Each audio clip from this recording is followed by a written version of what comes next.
할렐루야. 오늘 많은 은혜 받으셨는 줄로 믿습니다. 사랑하는 여러분, 그렇습니다. 오늘은 여러분 예수님께서 제자들에게 구원받는 자들에 대해서 말씀을 해주셨습니다. 여러분, 예수님의 제자들은 예수님께 구원받는 자가 적으니까 이렇게 물었을 때 여러분 예수님께서 오늘 이 말씀을 이제 시작을 하셨는데요. 여러분, 예수님의 답변은 많다, 적다. 여러분, 이렇게 말씀하지 아니하시고 문을 닫는 그분이 문을 닫게 되었을 때 거기서 문을 두드려도 내가 너희를 도무지 알지 못한다라고 답변이 들리게 될 거라는 거예요.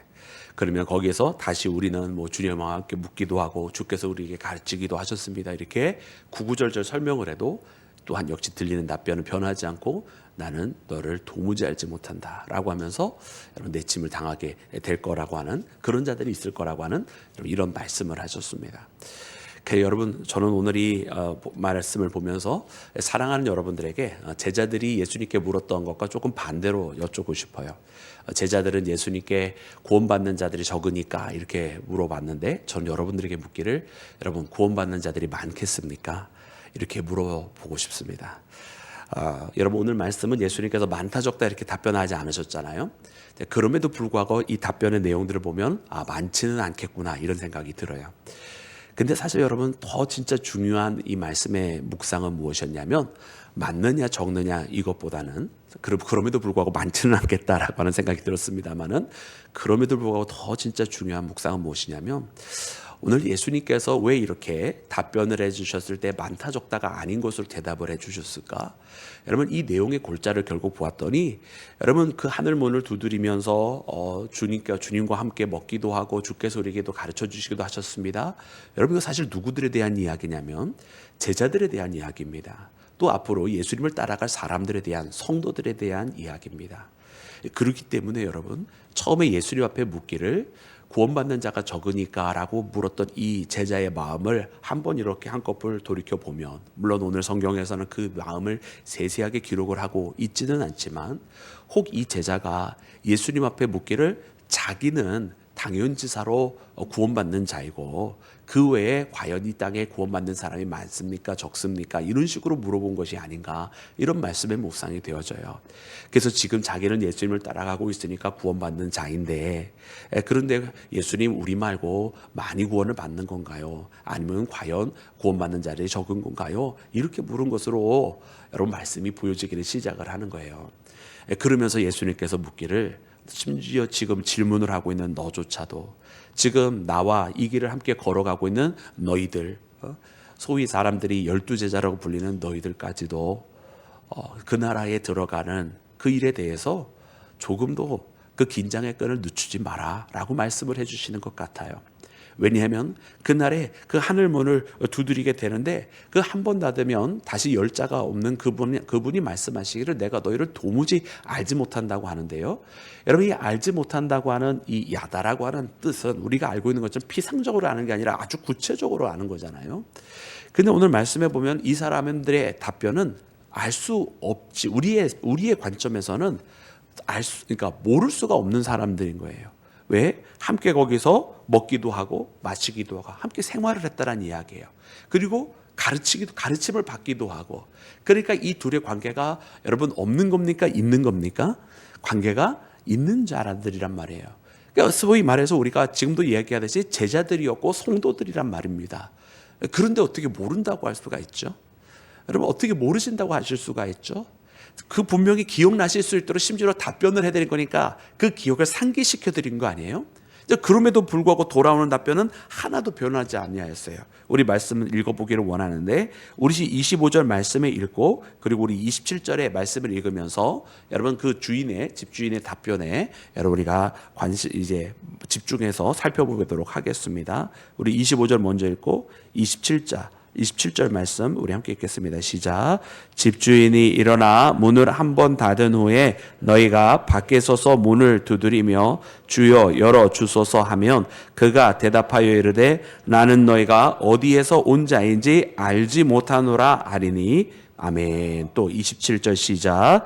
그가 너희에게 말하여 이르되 나는 너희가 어디에서 왔는지 알지 못하노라. 행악하는 모든 자들아 나를 떠나가라 하리라. 아멘. 아멘. 여러분 그렇습니다. 오늘 말씀에 보면 여러분 너가 어디서 왔는지 나는 너를 도무지 알지 못한다 말씀하세요. 그러니까 완전히 나는 너희들을 모른다 이렇게 외면하시고 거절하시고 그리고 더 나아가서 내쫓으시는 여러분 이 집주인의 모습을 보게 됩니다.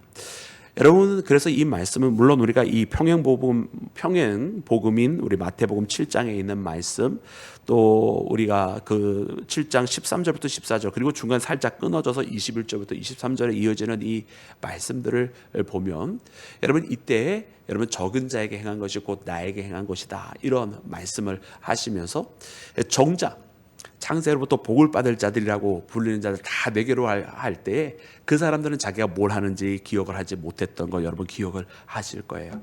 그러나 이처럼 나는 주님을 위해서 이렇게 살았습니다 라고 말을 하는 자는 오히려 예수님께서 모른다라고 하시는 것. 여러분 그래서 이 말씀을 보면서 왜 집주인이 모른다고 이야기했을까? 첫 번째는 이들이 자기는 주님과 함께 행하고 먹고 마시며 가르침을 받았다라고 하지만은 말씀에도 보니까 행악하는 자들아 이렇게 말씀하세요. 행악하는 자들아 그들의 행함이 그들의 삶의 모습이 예수님과 함께 교제하고 예수님으로부터 무엇을 받았는가도 중요하지만 그 받은 결과물이 무엇을 내놓고 있느냐 어떤 열매를 내놓고 있느냐라고 이야기를 했을 때 주께서 보시기에 신실한 열매들이 아니고 주께서 보시기에 겉모양은 신앙의 길을 걸어갔다고는 하나 그러나 진실되게 주의 길을 따라가지 아니하는 자들에 대해서 예수님께서 내게서 떠나가라 라고 단호하게 말씀을 하신다라는 거잖아요. 그러니까 이 말씀을 보니까 오늘 우리의 신앙의 모습이 정말로 다시 한번 돌이켜 봐야 되겠다 이런 생각이 들어요. 그러면서 우리가 겉으로 외형적으로 주님을 알 수밖에 없는 그래서 우리가 신앙인이고 우리가 신앙생활한 지 뭐 몇십 년이 되었고 또 우리가 심지어 우리가 오늘은 모태신앙도 있고 우리가 예배는 일주일에 몇 번씩 지키고 기도의 시간은 얼마씩 되며 봉사와 헌신의 시간은 얼마씩 되는데 하는 이 모든 것들이 어떻게 보면 오늘 이 문 닫혀서 들어가지 못하는 사람들이 이야기하기를 우리는 주와 먹고 마셨으며 주께서는 우리에게도 가르쳐 주시기도 하셨습니다 라고 하는 그런 일들밖에 되지 아니할까라고 하는 여러분 근심이 생기고 말씀의 묵상이 되는 거예요. 그러면서 그렇다고 한다면 과연 주께서 나를 기억하실 만한 진정한 일은 무엇일까?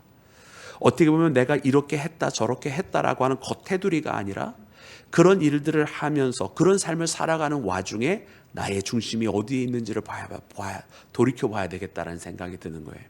봉사와 헌신을 해도 그저 내가 해야 하니까 라고 하는 마음이 아니라 정말 주님을 사랑하고 사랑하는 우리 성도들을 사랑하는 마음에서 행하고 또 내가 이것을 행함으로 우쭐해져 가지고 교만해지는 것이 아니라 그래서 권위를 내세우는 것이 아니라 도리어 예수님처럼 낮고 낮은 자세로 겸손하게 그 길을 걸어가며 내가 예배 가운데에 그저 다른 사람들이 나를 보는 이목이 있어서 그 자리를 지키는 것이 아니라 정말로 하나님 만나고 싶은 마음으로 이 예배의 시간을 지키는 것.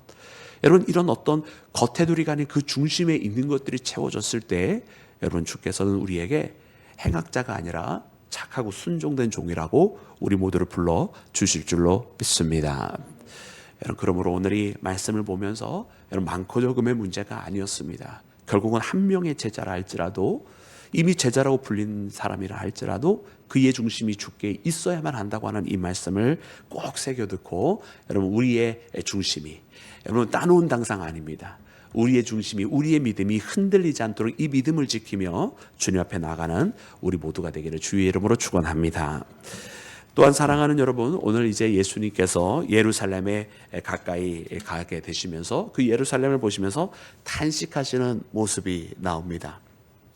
여러분 오늘 말씀 가운데는 여러분 우리 장로님께서 예루살렘을 보시면서 탄식하셨던 예수님의 여러분 말씀을 잘 다시 한번 여러분 짚어주시면서 묵상을 해주셨어요. 특별히 여러분 이것은 그 예루살렘의 그때 당시에 어떻게 보면 영적으로 잠들어 있는 모습을 우리에게 너무나 잘 보여주십니다. 아니 더 나아가서 사실은 잠들어 있는 것이 정도가 아니라 하나님을 대적하는 거죠. 그래서 파송된 그들에게 보내어진 선지자들을 죽이고 그리고 그들에게 보내어진 선지자들의 목소리를 외면하고 마치 그 어미닭이 새끼를 품기를 원하는 것처럼 하나님께서는 끊임없이 그 자녀들을 부르시고 모으시기를 원하셨지만 그러지 아니하였던 것. 그리고 여러분 그렇게 선지자들을 향하여 돌을 던졌던 그 돌은 종국에는 누구에게까지 던지게 되는 것입니까? 바로 하나님의 아들이신 예수님에게까지 던지는 사건. 그래서 그를 바로 로마인들에게 넘겨서 바로 빌라도의 법정에서 죄가 없음에도 불구하고 십자가에 못 박으소서라고 여러분 유대인들이 외치는 거 아닙니까? 그래서 십자가에 못 박히신 예수님, 하나님의 아들을 저 십자가에 못 박기까지 한 사건이 벌어지는 것이 바로 이 예루살렘에서 벌어지는 일입니다. 참으로 통탄스러운 일이죠. 그래서 예수님께서는 저 선지자가 예루살렘 밖에서는 죽는 법이 없느니라 말씀하시면서 지금 자신의 길을 이야기해 주시는 거예요. 근데 여기에 참으로 흥미로운 표현이 있어요. 오늘날 우리 국어로는 쓰지 않는 표현이 있는데 바로 이 표현입니다. 우리 33절 말씀 함께 읽어볼까요? 33절 우리 다 같이 함께 합독하겠습니다. 시작. 그러나 오늘과 내일과 모레는 내가 갈 길을 가야 하리니 선지자가 예루살렘 밖에서는 죽는 법이 없느니라. 아멘. 여러분 그러나 오늘과 내일과 모레는 이렇게 표현을 하잖아요. 그러니까 이게 오늘 내일 모레 3일 동안 이렇게 그냥 3일 동안 이런 뜻이 아니라 이게 때를 이야기하는 거예요. 오늘이라고 하는 때, 내일이라고 하는 때, 모레라고 하는 때. 그래서 이 유대인들의 표현 중에는 이렇게 세 가지 때를 나누어서 표현을 할 때가 있어요.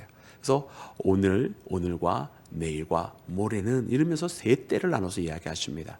우리가 이 구약 선지서에도 보면 한때, 두때, 반때 이렇게 해서 말씀을 하신 데가 있잖아요. 특별히 마지막 때에 대해서 말씀하실 때 한때, 두때, 반때 이렇게 해서 세 가지 때를 이렇게 나눠서 말씀하시는 것처럼 여러분 예수님께서 오늘과 내일과 모레는 하면서 이렇게 말씀을 하시는 거예요. 그럼 오늘 이 말씀의 뜻은 바로 예수님의 때가 이렇게 흘러가고 있음을 말씀을 해주시고 그리고 마지막에서 예수님께서 이루실 그 때가 있다라고 말씀을 해주시는 거죠.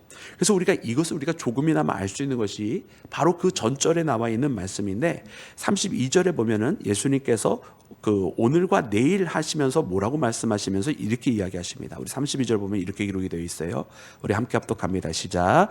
이르시되 너희가 가서 저 여호에게 이르되 오늘과 내일은 내가 귀신을 쫓아내며 병을 고치다가 제3일에는 완전하여 지리라 하라. 아멘. 여러분 오늘과 내일은 무엇을 하신다고 그러셨어요? 예. 병을 고치시고 귀신을 내어주시고 이것이 지금 예수님께서 오늘과 내일이라고 하는 이 두 때 동안 하시는 사역이라고 하는 거예요. 그런데 우리가 아까 이 33절 말씀에는 여러분 모레도 있잖아요. 모레. 근데 그 모레가 뭐라고 표현이 되어 있어요? 이 바로 그 전절에는 제3일에는 이라고 표현이 되어 있는 거죠. 그래서 그런 마지막 예수님께서 세 번째 때에 해당하는 그때는 어떤 공생애의 세 번째 때죠. 공생애의 세 번째 때는 어떤 일을 하시는 거냐? 이 모든 사역을 완전하게 하시는 일이 벌어진다는 거예요. 귀신을 내어 쫓고 병을 낫게 하시는 치유의 사건이 여러분 한때와 두 때 동안 오늘과 내일 동안 이루어지다가 이 모든 것을 완전하게 하는 마지막 때의 사역이 있는데 바로 그 사역이 언제겠습니까? 모든 것을 완전하게 여러분 하나님의 율법을 온전하게 하시게 된 사건 바로 하나님의 사랑을 이루셨던 십자가의 사건인 줄로 믿습니다. 여러분 그래서 예수님께서 이제 그분의 공생애가 여러분 이제 함께 하시면서 병 고치고 마귀를 내쫓은 것으로 여러분 함께 하시는 것 정도가 아니라 이 땅에 있는 모든 죄를 다 소멸시키기 위하여서 여러분 예수님께서 십자가를 향해 나아가심을 말씀해 주고 계시는 거예요. 그러면서 오늘 이 말씀은 여러분 예수님께서 그래서 예루살렘 밖에서 죽는 법이 없다 하시면서 예루살렘으로 가시는 그 길을 표현을 해 주시는 것이고 여러분 어떻게 보면 우리 가운데 있는 진짜 사람의 힘으로 고칠 수 없는 병이 있다고 한다면 여러분 그것은 바로 죄라고 하는 병이었다라고 하는 거예요. 그리고 우리 사람이 쫓아낼 수 없는 마귀의 권세가 있다라고 한다면 또 그 어떤 선지자도 능히 행할 수 없던 여러분 그 쫓아낼 수 없는 마귀의 권세가 혹 있다라고 한다면 여러분 그것은 바로 이 죄와 사망의 권세 여러분 그것을 가지고 있는 사단이 한때 잠시 물러났다 할지라도 끊임없이 찾아오면서 하나님의 백성들을 그 죄와 사망의 법으로 끌고 가게 되는 것을 우리가 말씀을 통해 발견합니다. 그러나 이 모든 것들이 바로 예수님의 십자가 앞에서 대반전이 이루어지는 여러분 십자가 앞에서 온전히 예수님께서 승리하심으로 이제는 누구든지 예수 그리스도를 믿는 자마다 영생에 이르게 되었는 줄로 믿습니다. 그러므로 죄와 사망의 권세는 더 이상 예수 그리스도를 믿는 자에게 아무런 능력이 없게 되는 것이고, 죄라고 하는 우리 인생을 짙게 물들었던 그 깊은 영혼의 병은 더 이상 우리를 병들지 못하게 하고, 예수 그리스도를 믿는 자는 주님 안에서 강건하여 승리하는 줄로 믿습니다. 사랑하는 여러분, 오늘 우리는 그렇게 예수님으로 말미암아 여러분 그와 같은 강건함을 얻었습니다. 예수님께서 주시는 그 보혈의 피가 우리를 죄와 사망을 이기게 하셨고, 여러분 예수님께서 흘려주시는 보혈의 피로 여러분 원수마귀는 우리를 떠나게 되었는 줄로 믿습니다. 여러분 그러므로 담대하게 살아가시기 바랍니다. 그리고 주의 이름을 선포하시기를 바랍니다. 죄와 원수마귀 사단이 와서 아직도 자기가 마치 권세가 있는 양, 그리고 우리에게 어떤 영향을 끼칠 수 있는 양, 여러분 엄포를 놓지만 여러분 그 엄포에 위축되지 마시기 바랍니다. 담대하게 예수님의 이름을 선포하시고 주의 이름으로 승리를 외치시고 나아가시면 여러분 원수 마귀는 떠나게 될 줄로 믿습니다. 마귀를 대적하라, 그리하면 저가 떠나리라 말씀해 주셨어요. 우리가 담대하게 대적하고 여러분 예수님의 이름으로, 오늘 우리에게 주신 이 말씀, 예수님께서 십자가로 가신 분명한 이유가 바로 이것 때문이라고 이야기하셨고, 그 모레에 하시겠다고 하신 말씀, 그 제3일에 완전하게 이루어지리라 하신 그 말씀은 이미 우리 가운데 이루어졌음을 꼭 믿고 나가시는 믿음의 자녀가 되시기를 주의 이름으로 축원합니다.